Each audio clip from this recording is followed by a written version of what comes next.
Bonsoir. Donc, vous êtes tous les deux mariés depuis 20 ans. Et quelques mois après votre mariage, Cédric a eu un accident de vélo. Quelques temps de coma, une longue année de rééducation. Cédric, vous en avez gardé des séquelles physiques et cognitives. Et vous avez choisi de continuer ensemble et de fonder une famille. C'est ce que vous racontez dans un livre, Je rentrerai avant la nuit, qui est paru aux éditions Nouvelle Cité.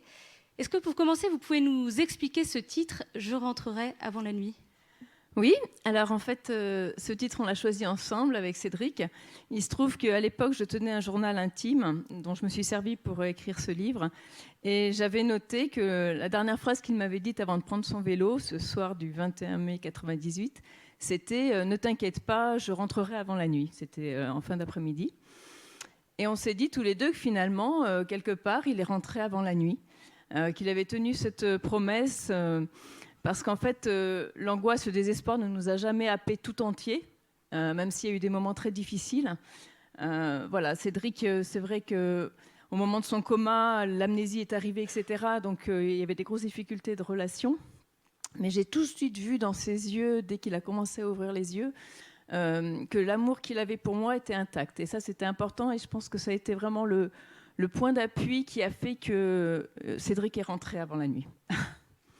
Je crois qu'au début, il y a eu un grand moment d'effondrement. Est-ce que vous pouvez nous raconter ce qui s'est passé pour vous et puis comment vous vous êtes relevé pour avancer ? Oui. Alors, c'est vrai que moi, à l'époque, j'avais 25 ans, Cédric 30 ans. On était mariés donc depuis 8 mois. Et c'est vrai que c'est un scénario auquel on ne s'attendait pas du tout. C'est vrai qu'on s'était préparé au mariage, on avait envisagé certaines choses, mais ça...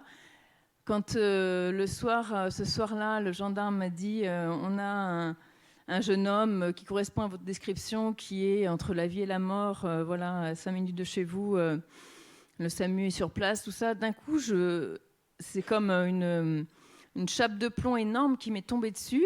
Il y a eu un moment de refus total, hein. C'est-à-dire qu'à 25 ans, moi, j'avais jamais connu de drame, ça arrivait qu'aux autres, quoi. Et je me suis dit, non, mais là, il y a vraiment un problème de scénario, de casting, c'est pas possible, c'est pas nous. Donc ça, c'était un temps de refus. Et puis petit à petit, voilà, en voyant Cédric en réanimation, je me suis aperçue vraiment de cette nouvelle réalité qui allait constituer le début de notre histoire. Parce que... Il n'y a pas eu tant de refus pour moi. Pour toi, il y a eu moins de refus parce que tu étais dans le coltard, ouais, dans le coma. Une grande acceptation de ta part, oui, tout de suite. Non, il y a eu des périodes de refus, tu t'en souviens peut-être pas, au réveil du coma. Au moment de l'accident. Ah oui, au moment de l'accident, tu as tout accepté. Voilà. Voilà. Donc ensuite... oui, alors ensuite, voilà, petit à petit, il a commencé à ouvrir les yeux, à suivre du regard. Ça a été très très long. On a commencé à communiquer ensemble parce qu'il pouvait lever 1 pouce au bout de 3 ou 4 mois. Tu peux toujours, oui. On s'en sert plus pour ça. Voilà, donc ça a été une réalité que j'ai appréhendée petit à petit, vraiment au fil des jours. Et très vite, je me suis aperçue, j'étais très pragmatique, je me suis dit, moi, mon mari... on était jeunes mariés, donc vraiment, on s'aimait très fort. Et on s'était promis que ce soit pour le meilleur et pour le pire. Et là, je me suis dit, allez, tu commences par le pire. De toute façon, cet homme-là, tu ne peux pas le laisser. Enfin, je ne me voyais pas... Je dis, tu ne pourras jamais te regarder dans une glace si tu le laisses. Il a besoin de toi, c'est maintenant qu'il a besoin de toi. Et par contre, je me suis dit, voilà, l'amour que je vois dans ses yeux va vraiment... moi, c'est ça qui va faire qu'on va y arriver. Il y avait un peu de la folie aussi, hein, parce que je ne savais pas non plus tout ce qui allait m'attendre, voilà.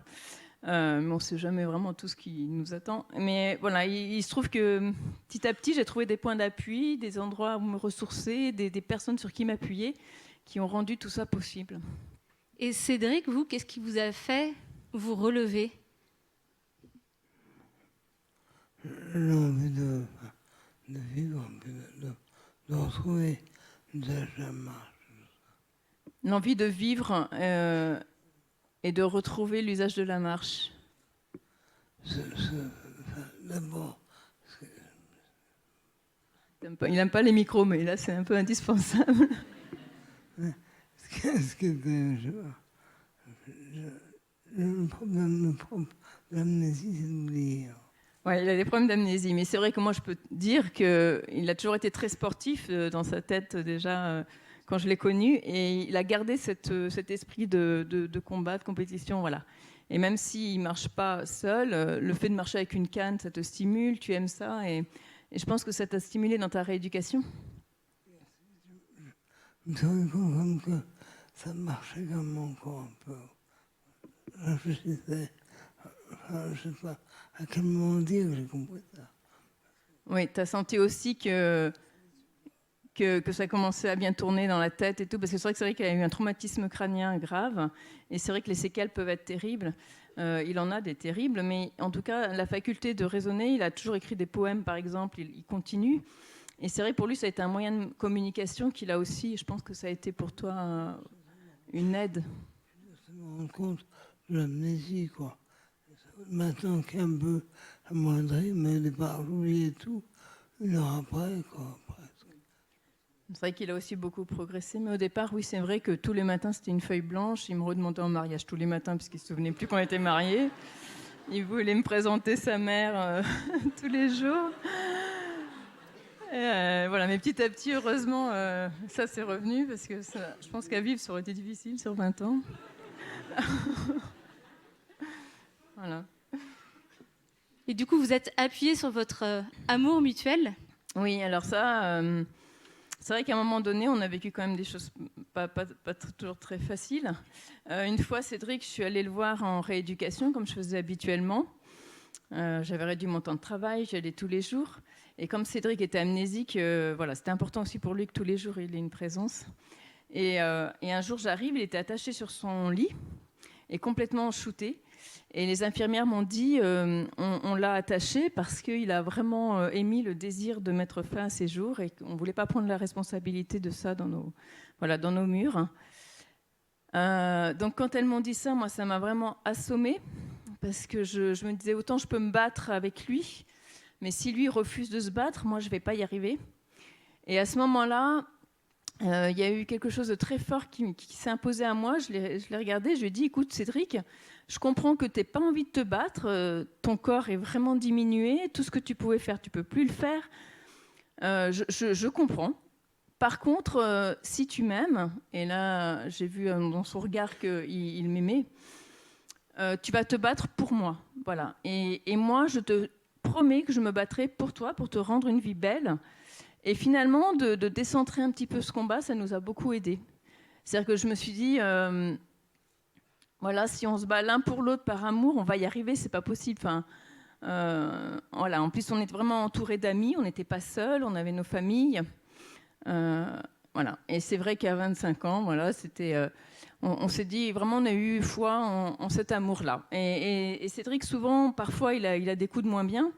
Alors, je ne dis pas qu'on vit notre vie que pour l'autre, hein, parce que ça, c'est dans les moments durs. On se dit, on s'accroche à notre amour et on va y arriver pour l'autre. Mais après, voilà, après, la vie reprend ses droits, et puis voilà, tout va bien. Mais c'est vrai que les passages difficiles comme ça, bah, c'est hyper important, je trouve, de bien faire sentir à l'autre qu'il n'est pas un poids pour nous.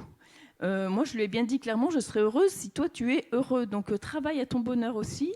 On va y travailler ensemble. Voilà, moi, je sentais bien au fond de moi que le plus terrible, ça allait être de porter un mari à bout de bras qui ne veut plus se battre, quoi. Et ça, il a accepté de se battre avec moi, et voilà. Et je crois que vous avez tous les deux des lieux de ressourcement. En quelques mots, rapidement, est-ce que vous pouvez nous dire chacun ce que c'est ? Tu veux commencer ?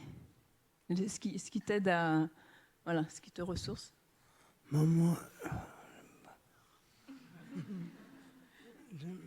j'aime beaucoup écrire et dessiner. Et puis...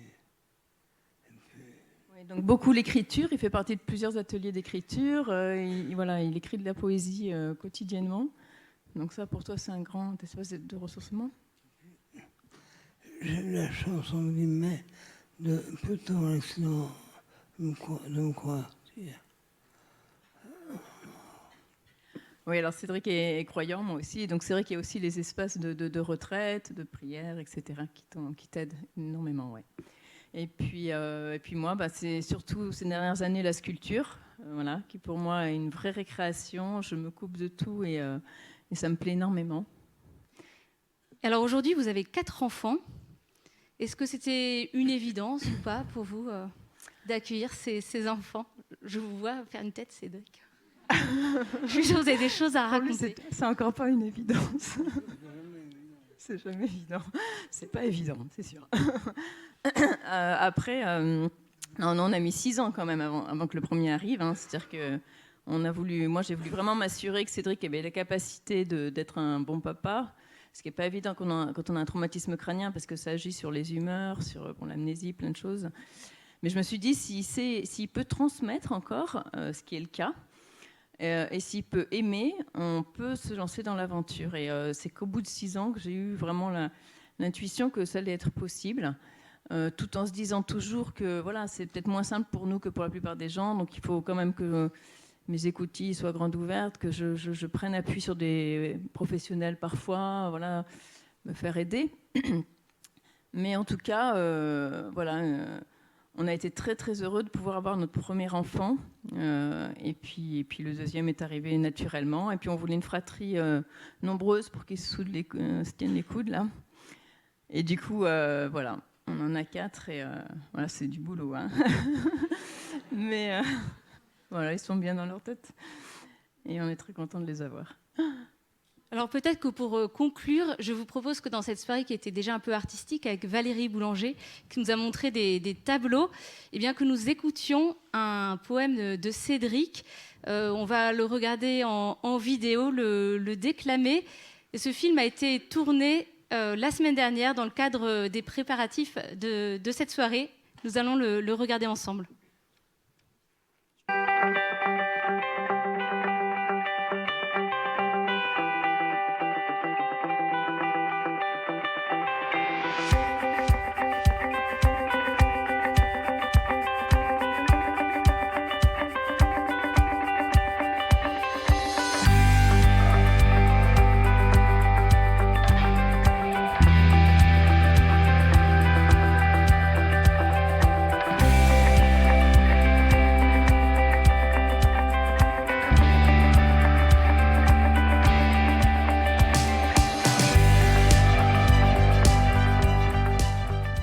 Courir.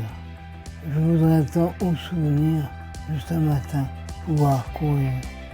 Passer les plaines et les bosses, à perdre haleine, en bond de gosse. Et dans mes veines, le flot féroce, du sang qui draine, ainsi mes forces. Être un matin en me levant, tout droit debout, enfin tout grand.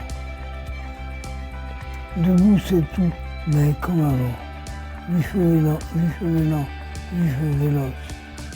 Bondir bien, pas de géant. Fendre la bise, prendre le vent. Ouvrir des ailes, tout grand, tout grand. J'ai décidé de lever l'ancre, d'enfin voguer vers l'inconnu. Courir, à perdre haleine, le plus rapide et l'âme pleine.